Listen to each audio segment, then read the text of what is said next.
Welcome to my channel knowledge with Praveen. তোমরা স্ক্রিনে একটা সাজেশন দেখতে পাচ্ছ। এই সাজেশনটা second year GNM mental health নার্সিংয়ের সাজেশন। এই second year GNM mental health nursing এক্সামে কী কী কোশ্চেন আসতে পারে তার প্রত্যেকটা ইম্পর্ট্যান্ট কোশ্চেন এই সাজেশনের মধ্যে রয়েছে। এই সাজেশনটা যদি কেউ একবার রেডি করে নিতে পারো তো সেকেন্ড ইয়ার মেন্টাল হেলথ নার্সিংয়ে তার কোনো প্রবলেম হওয়ার কথা নয়, কারণ পাস করে যাওয়ার সমস্ত কোশ্চেন এখানের মধ্যে রয়েছে, পরীক্ষায় আসতে পারে সমস্ত কোশ্চেন এর মধ্যে রয়েছে এবং পরীক্ষায় আসবে সমস্ত কোশ্চেন এর মধ্যে রয়েছে। সুতরাং যারা সেকেন্ড ইয়ার মেন্টাল হেলথ নার্সিংয়ে পড়ছো তারা যদি মেন্টাল হেলথ নার্সিং নিয়ে টেনশন করে থাকো তাহলে আমার এই ভিডিওটি তোমরা দেখলে তোমরা স্পষ্ট হয়ে যাবে যে কোন কোন কোশ্চেনগুলো আমাকে পড়তে হবে। এরপর বলতে পারো যে হ্যাঁ কোশ্চেনগুলো তো জানলাম কিন্তু অ্যান্সারগুলো তো আমাদের কাছে নেই, তাহলে বলবো ডিসক্রিপশন বক্সে আমাদের ফোন নাম্বার দেওয়া থাকবে, ফোন নাম্বারে তোমরা হোয়াটসঅ্যাপে কন্ট্যাক্ট করতে পারো ফর অ্যান্সার। ওকে, তো আমরা এখন যেটা করবো সেটা হচ্ছে এক্সপ্লেন অ্যাবাউট, সেটা হচ্ছে আমরা এখন তোমাদের বলে দেবো যে কোশ্চেনগুলো কী কী রয়েছে। মেন্টাল হেলথ নার্সিংয়ের খুব গুরুত্বপূর্ণ একটা সাজেশন তোমাদেরকে বলতে চলেছি। প্রত্যেকটা কোশ্চেন খুব ইম্পর্টেন্ট আর প্রত্যেকটা কোশ্চেন পরীক্ষায় আসার কিন্তু চান্স রয়েছে। চলো কোশ্চেনগুলো কী কী সেটা দেখে নেওয়া যাক। বলছে explain about the therapeutic nurse patient relationship. Explain about therapeutic nurse patient relationship, এই কোশ্চেনটা খুব ইম্পর্টেন্ট। প্রায় ইয়ারেই কিন্তু সেকেন্ড ইয়ার মেন্টাল হেলথ নার্সিংয়ের পরীক্ষায় কিন্তু এই কোশ্চেনটা পড়ে। সে explain about therapeutic nurse patient relationship. Okay, 2 number question হচ্ছে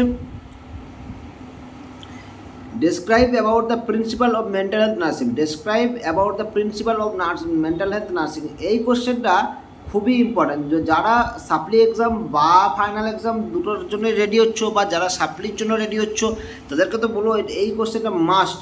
explain about the principle mental health of nursing, principle of the mental health of nursing, এই কোশ্চেনটা খুবই important. Next 3 number classification of ICD. Classification of ICD খুব important. Explain about defence mechanism, explain about phobia and types of phobia. Please এই কোশ্চেনটা বলতে পারো 99% important বা 99% chance রয়েছে এই বছরের সাপ্লিমেন্টারি এক্সাম, সেই সাপ্লিমেন্টারি এক্সামে আসার কয়েকদিন পরেই সাপ্লিমেন্টারি এক্সামে আসার চান্স 99%। ওকে, 99% পরীক্ষায় আসবেই এই কোশ্চেনটা কিন্তু আসবে। Explain about phobia and types of phobia. Right about the behaviour therapy, group therapy. এই কোশ্চেনগুলো থেরাপি নিয়ে কোশ্চেনগুলো একটা আসে, প্রত্যেক বছরেই একটা আসে। বিহেভিয়ার থেরাপি আমার কাছে খুব ইম্পর্টেন্ট মনে হয়েছে, তাই আমি আমার সাজেশনে রেখেছি। Next write about OCD. OCD খুব important question, write about OCD. Next write about the সাইকোসিস অফ নিউরোসিস। নিউরোসিস খুব important. Different between adjustment and maladjustment খুব important. Explain about ECT, types of ECT, indication and roles of nursing during ECT procedure.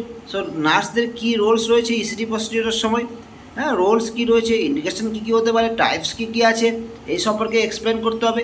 Explain about schizophrenia তো সবসময় প্রত্যেক বছরে important.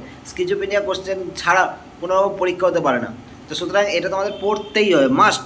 এই কোশ্চেনটা must, যে কোনো পরীক্ষাতে সাপ্লি হোক ফাইনাল এক্সাম হোক সাপ্লি হোক যে কোনো পরীক্ষাতে কিন্তু এই কোশ্চেনটা মার্কস স্কিজোফ্রেনিয়া। ওকে, সো এটা 100% চান্স রয়েছে এই কোশ্চেনটা আসার। ঠিক আছে, তো next definition of crisis enlist the various type of crisis question কিন্তু খুব ইম্পর্টেন্ট। ক্রাইসিস কোশ্চেনটা তোমাদেরকে পড়ে রাখতে হবে। Definition of mental health and mental illness, write down of characteristics of mentally health person. Yes, এই কোশ্চেনটা তোমাদের কাছে খুবই ইম্পর্টেন্ট। মেন্টালি ইলনেস পারসনের যে ক্যারেক্টারিস্টিক্স হয় ডেফিনেশন কি সেগুলো লিখতে হবে। মেন্টালি হেলথ পারসন, হেলদি পারসনেরও লিখতে হবে।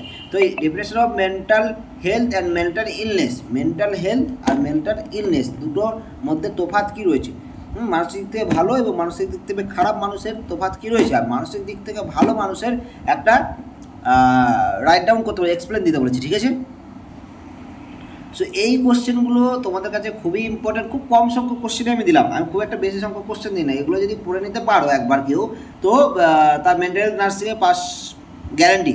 ঠিক আছে, তো আমি যাদের বলবো যে যারা চাইছো যে তোমরা সাপ্লিমেন্টারি এক্সাম আছে কয়েকদিন পর, সেই পরীক্ষা বসছো, পরীক্ষায় পাস করতেই হবে, তাদের জন্য তো খুবই ইম্পর্টেন্ট, কারণ সামনে তোমাদের পরীক্ষা খুব কম টাইম রয়েছে, সেখানে এই কটা কোশ্চেন যদি আমরা করে নিতে পারি তাহলেই আমাদের মোটামুটি পরীক্ষার জন্য রেডি হয়ে গেলাম। সুতরাং কেউ যদি চাও যে এইসব কোশ্চেনের অ্যান্সারগুলো কোথায় পাবো স্যার আপনি অ্যান্সারগুলো দিন, তাহলে বলবো যে আমাদের সঙ্গে ডিটেলসে অ্যান্সারগুলো নেওয়ার জন্য তোমরা কী করবে না, হোয়াটসঅ্যাপে আমাদের নাম্বার দেওয়া থাকবে, হোয়াটসঅ্যাপে মেসেজ করবে, ঠিক আছে? তো আমরা বাদ বাকি ডিটেলসে হোয়াটসঅ্যাপে মেসেজে বলে দেবো, ঠিক আছে? তো এই ভিডিওটা এই পর্যন্তই।